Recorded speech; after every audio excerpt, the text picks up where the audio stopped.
GoLocal Live. I'm Josh Fenton, CEO and co-founder. It's a little murky outside, but we're heading right down to the University of Virginia. Jennfer Lawless, she is the chair of the political science department down there, and we are lucky to have her on Primary Day Eve. Thanks so much for joining us. Happy almost election day. Yes, absolutely. So let's start with, usually in most states, there's voting controversies between election denier Republicans and Democrats over who actually won an election.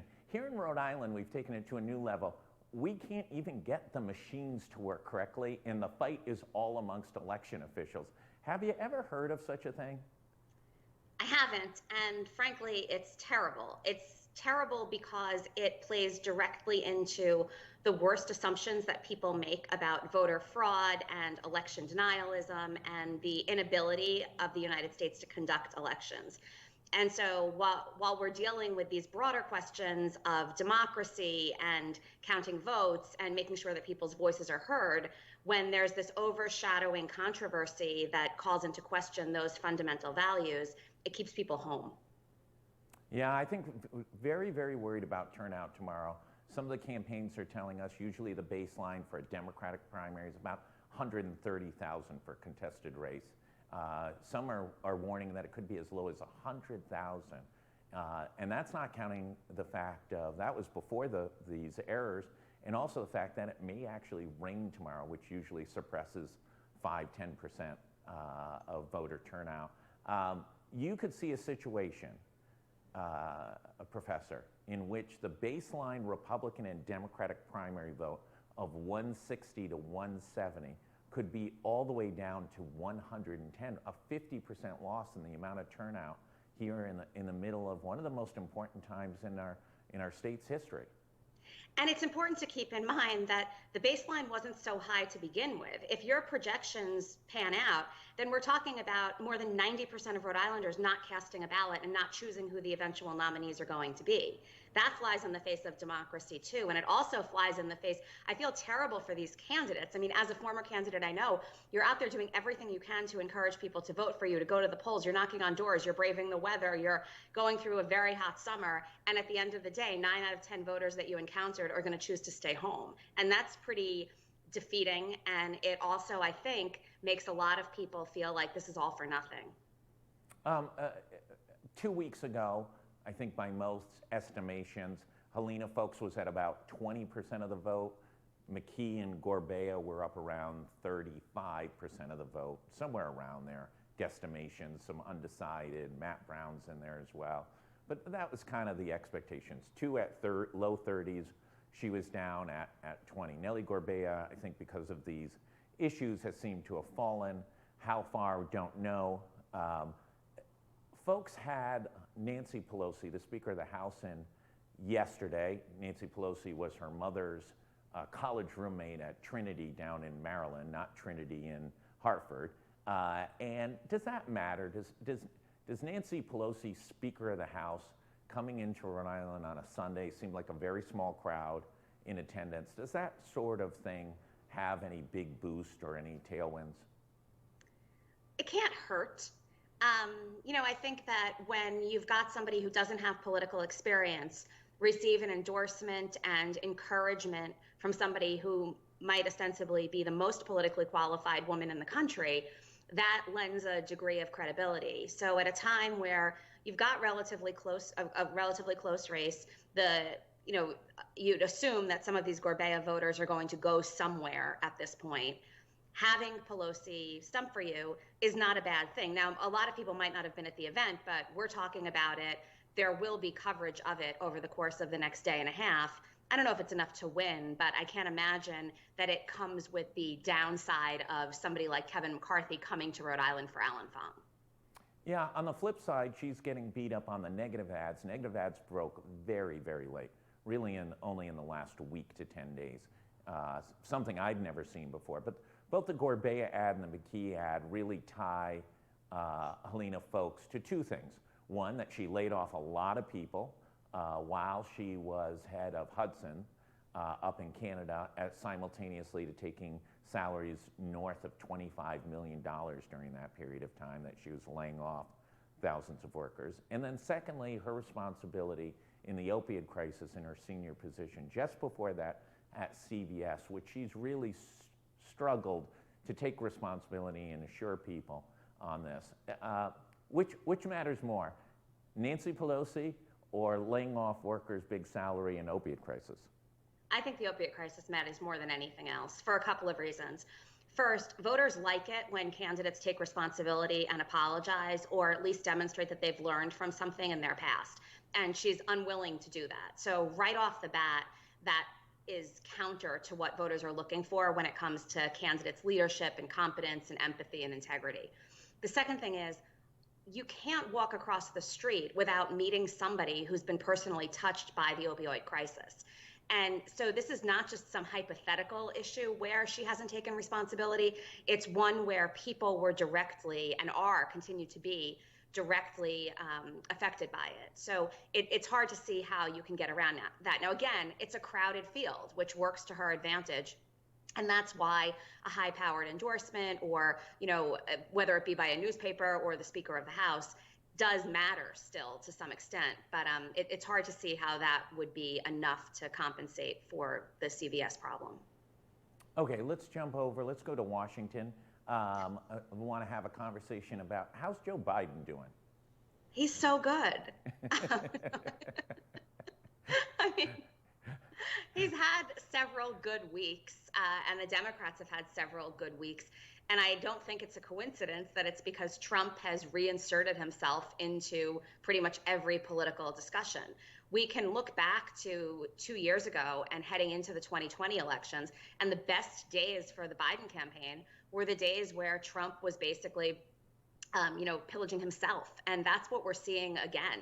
So for every day that Donald Trump is in the news, it is a reminder to the American people that this is what Republican leadership looks like. And I don't think it's a coincidence that we're seeing an uptick in Democratic poll numbers and slowly but assuredly Joe Biden's approval number. Now, whether that's enough to actually allow the Democrats to hold on to Congress, or it just means that they're able to stem some of the bleeding is another question. But when Donald Trump is front and center, it's a good day for Joe Biden. I won't make you make a prediction on the House of Representatives till 30 days out. So you have 30 days to come up with all your theories and contemplations. But Maggie Haberman has a new book on Donald Trump, and she has White House aides saying that Donald Trump wanted to barricade himself in the White House, literally barricade himself in the White House. He wasn't leaving so Joe Biden and Jill Biden could move into the White House. Charming, isn't it? I mean, I feel like every time we think the story can get no more ridiculous, it gets more ridiculous. This also probably sheds some light into the extent to which a zillion things were thrown in boxes. Now, I don't want to in any way suggest that it was an administrative or a moving problem that caused all of these classified documents to show up at Mar-a-Lago, but I do think it speaks to the broad sense of chaos and the extent to which the transition team was debilitated in trying to get Trump out. This is not what happens in a democracy. And it also, I think, sheds quite a bit of light on why January 6th was the final day and why he was sitting there so captivated by what he was watching. This was apparently going to be the day that determined whether he could stay or go. So we moved a couple times in 2 years, a few years ago, and the Trumps had moved into the White House just 4 years earlier. And we reused our same boxes. So in some cases, boxes said Kate's shoes, crossed it out, kitchen, right? Because these were things that were getting moved to the kitchen, not Kate's shoes. Do you think there were boxes that said, military kitchen, secret? top, and they forgot to cross it out, and instead of writing top secret documents that should go to the library, to the U.S. Archives? Do you think it was just an oversight of, the wrong folders and it went in the wrong boxes, went to the wrong location? No, but even if let's be charitable for a minute and say that is what happened. That is the highest level of incompetence that probably we've ever seen in this country. And it's a situation whereby when you figure out that happened, wouldn't you say, oh my gosh, I can't believe it. I'm in possession of all of these top secret documents. I got to get them out of the house. Instead, you hide them. Just everything about this Hiding them suggests is better than selling them on eBay. we don't know to whom he sold them yet. Stay tuned for the sequel. I mean, it's absolutely awful. And I do think that the fact that high-ranking Republicans who were with him till the end, so people like Bill Barr, who was there almost until the end, the fact that the most charitable interpretation is that he's out of his mind, and that it wasn't treasonous necessarily, is, I think, something that Republicans and Republican candidates across the country really need to stop and think about. Because if he decides that he wants to run for president, there are a lot of other people who will not seek that nomination. And we know what we're getting now, right? In 2016, it was a little bit unclear. We now know what we're getting, and we know that it would be a revenge tour. I really hope that the one good thing that comes out of this, given how dangerous it is that after the 2022 elections and after the Republicans are able to breathe a little bit, they step back and realize how detrimental he would be in the White House again. Let's go to some good news. Ukraine is having a tremendous military operation and has recaptured somewhere around 3,000 square kilometers of their country from Russia. Obviously, there's urgency to make whatever military moves you can now before the winter comes, because once winter comes in Eastern Europe, things get locked down, hard to operate, hard to take military actions, things kind of get dug in. This was fueled by the United States, both Democrats and Republicans agreeing, as well as European allies joining together, much of the world other than China and India, and obviously Russia. But isn't that maybe the best news that's come out of the United States, the bipartisanship and the globe of working together across the ocean in an effort like this to try and protect the sovereign, democratically elected Ukrainian government? Yes, I also think it was a really low bar. If the Democrats and the Republicans weren't going to come together for this, and if something like this, which is explicitly reminiscent of what we saw during the Holocaust, which is explicitly reminiscent of what we've seen in other genocides, if this wasn't going to be enough to get the international community to unify, then it's hard to imagine what would. Now, that's not to take away the fact that everybody has done exactly what they've needed to do, and they've been on the right side and will be on the right side of history. But this, to me, doesn't seem like it was a tough call. And the fact that, nations that have previously remained neutral, nations that have previously, been on the border and have decided that they didn't really want to get involved, have said Russia crossed a line, I think speaks to the severity of what we've seen. Let's return back here. What should we be looking for over the next week or so? So many different things are taking place right now. Obviously, the primary here in Rhode Island, but that's limited to just Rhode Island. But there's a lot of things going on in Washington, D.C., and a lot of things leading up to the midterms. What cues should we be looking for?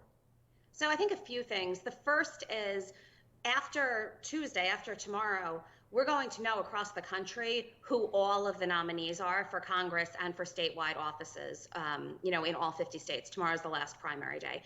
So the extent to which the Democrats' message really is, choose democracy over extremity, we'll begin to see whether that is how they're going to embrace, the midterm elections and how the Republicans are going to hit back. So I think we'll understand the Democratic and the Republican strategies much more broadly, probably starting next week.